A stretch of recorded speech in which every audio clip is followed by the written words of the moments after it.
दोस्तों, आपका स्वागत है। आज फिर एक नई कहानी लेकर आए हैं। ऐसे घर से वृद्धा आश्रम अच्छा। शाम का समय हो चुका था। निर्मला बाहर खाट पर बैठी बैठी अपनी बहू की बाट जो रही थी, जो दोपहर से पड़ोसन के साथ खरीदारी करने गई थी। बार बार खड़ी होकर गेट के बाहर तक जाकर आ जाती कि कहीं तो बहू के आने का पता चले। थोड़ी देर बाद पड़ोसन आती हुई दिखी। जमुना, ओ जमुना, जरा इधर तो आ बिटिया। जमुना दौड़ी दौड़ी निर्मला के पास आई। क्या हुआ काकी, काहे आवाज लगा रही हो? अरे मेरी बहू भी तो तेरे साथ ही गई थी, वो कहाँ रह गई? अच्छा, हाँ भाभी तो मेरे साथ ही गई थी काकी। पर वह क्या हुआ ना, भैया जी रास्ते में मिल गए थे। बच्चों को ट्यूशन से ला रहे थे। भैया जी और भाभी बच्चों को लेकर आज होटल में खाना खाने गए हैं। अरे तो पहले घर ही आ जाती। अब काकी मैं क्या जानूं। आते समय भैया जी दिख गए रास्ते में, तो भाभी जी को लेके चले गए। भैया जी के पास तो कार भी है, तो सामान उसी में रख दिया। अच्छा चल ठीक है, तू जा। निर्मला ने ठंडी आहें भरते हुए जवाब दिया और वापस आकर अपनी खाट पर बैठ गई। गाल पर आंसू की बूंदें भी लुढ़क आई।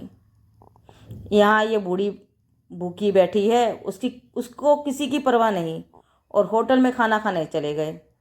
जाना है तो फिर जाओ, पर कम से कम मेरा तो बंदोबस्त करके जाओ। जाते समय रसोई में ताला लगाकर चाबी भी साथ ले गई, जैसे पता नहीं रसोई में से क्या चुरा कर खा लेती। निर्मला अपने बेटे बहू नीरज और सुभद्रा के साथ रहती थी। दो पोते पोती भी हैं, सागर और हंसा। ले देकर बस यही परिवार है, पर उसमें शायद निर्मला की किसी को ज़रूरत नहीं। निर्मला काफ़ी बुजुर्ग हो चुकी है, पूरी तरह से अपने बेटे और बहू पर आश्रित थी। अपना कुछ भी था उसके पास, जो था सब बेटे के नाम कर चुकी थी।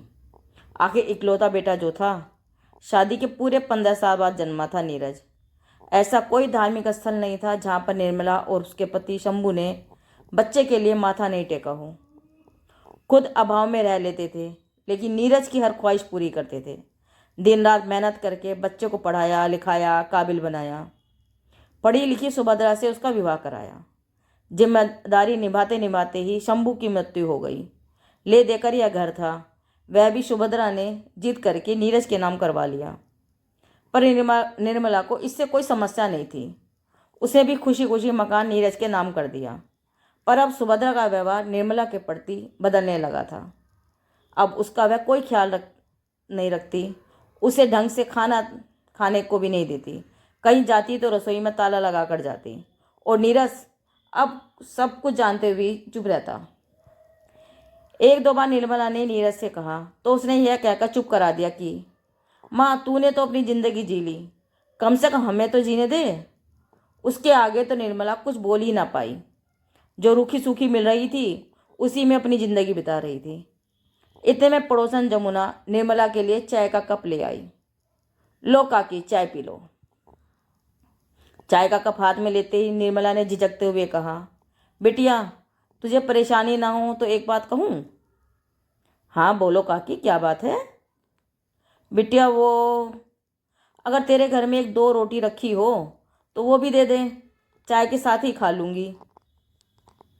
निर्मला की बात सुनकर जमुना एक पल को चुप हो गई, फिर बोली, ठीक है काकी, अभी लेकर आती हूँ।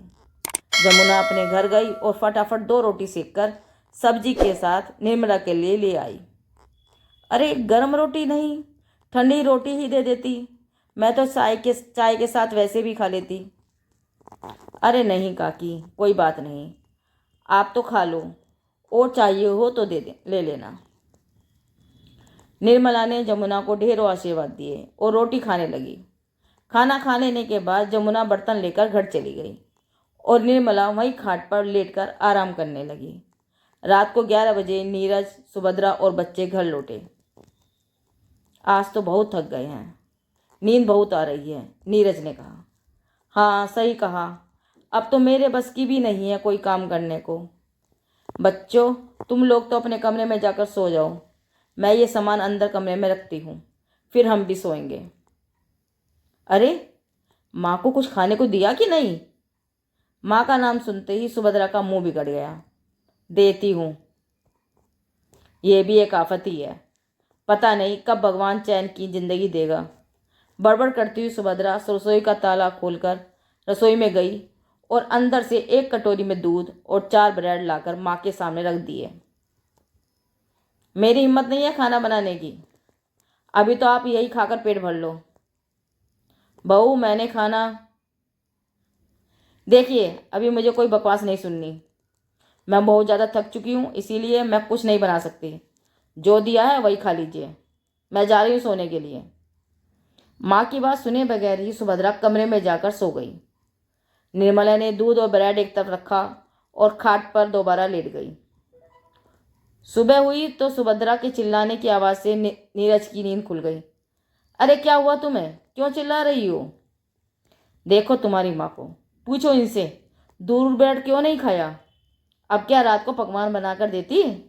खाना नहीं था मना कर देती। खाने की बर्बादी क्यों की? माँ, पैसा पेड़ पे नहीं लगता क्या? इन सब चीज़ों को तुम बर्बाद करती रहती हो। मैंने खाना खा लिया था। कहाँ से खा लिया खाना? कहाँ से चुराया?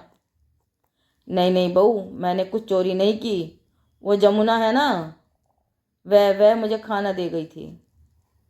लो सुन लो अपनी माँ की हरकतें। अब जग में हमारी जग हंसाई करती फिर रही हैं। लोगों को तो ये लगता होगा कि हम खाने के लिए कुछ नहीं देते। माँ, आपको शर्म नहीं आती? आप हमारे साथ रहकर हमारी जगहसाई करती हो। नहीं नहीं बेटा, मैं ऐसा कुछ नहीं कर रही हूँ। मैंने किसी से कुछ ही नहीं कहा। और रखो अपनी माँ को अपने साथ।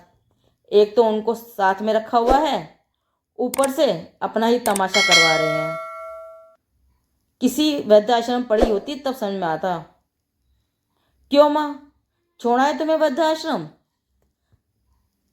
जानती हो, दोनों टाइम रूखी रोटी देते हैं, वो भी एक टाइम पतली दाल के साथ और दूसरे टाइम सूखी सब्जी के साथ। बेटा, वहाँ रोटी तो टाइम से देते हैं ना? क्या क्या कहा आपने? कम से कम वहाँ 2 वक्त की चैन और सुकून की रोटी तो मिलेगी मुझे। वहाँ तुम लोगों की तरह ताने मारने वाला तो कोई नहीं होगा ना। तू मुझे छोड़िया। तू बस बता देना मुझे कब जाना है, मैं खुशी खुशी अपना सामान पैक कर लूंगी। माँ की बात सुनकर नीरज और सुभद्रा की आंखें झुक गई। पर निर्मला वृद्धाश्रम जाने के नाम पर बेहद खुश थी।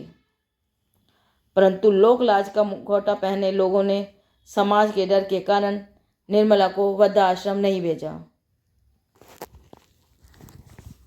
दोस्तों, अगर आपको ये कहानी पसंद आई हो तो इसे लाइक करें और चैनल को सब्सक्राइब करें। धन्यवाद।